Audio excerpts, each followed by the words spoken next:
ആ ലോറിയുടെ പെർമിറ്റ് കൂടി റദ്ദാക്കുമെന്ന്. എന്തൊരു പോഷ്കത്തരമാണ്.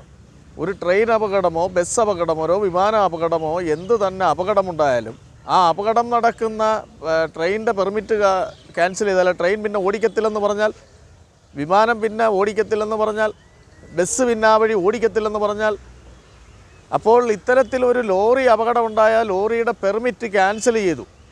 സ്വന്തം കുറ്റം, ഒരു കേരളത്തിൽ കുറ്റം അത് സ്വയം ഏറ്റെടുക്കാതെയും ആ ഉത്തരവാദിത്വം രാജിവെക്കാതെയും ചെയ്യാതെ അത് മറ്റൊരാളെ തലയിൽ കെട്ടിവെച്ചുകൊണ്ട് ജനങ്ങളെ കബളിപ്പിക്കുന്ന ഒരു പ്രവർത്തനമാണ് കെ.ബി. ഗണേഷ് കുമാർ പറഞ്ഞു തന്നത്. നിങ്ങൾ ശ്രദ്ധിക്കേണ്ട ഒരു കാര്യം, കേരളത്തിലല്ല ഇന്ത്യയിൽ തന്നെ റോഡ് സേഫ്റ്റി അതോറിറ്റി എന്ന് പറഞ്ഞൊരു വകുപ്പുണ്ട്, സുരക്ഷ ഉണ്ടാക്കുക. ആ റോഡ് സേഫ്റ്റി അതോറിറ്റിയുടെ കേരളത്തിലെ ചെയർമാനാണ് കെ.ബി. ഗണേഷ് കുമാർ. ട്രാൻസ്പോർട്ട്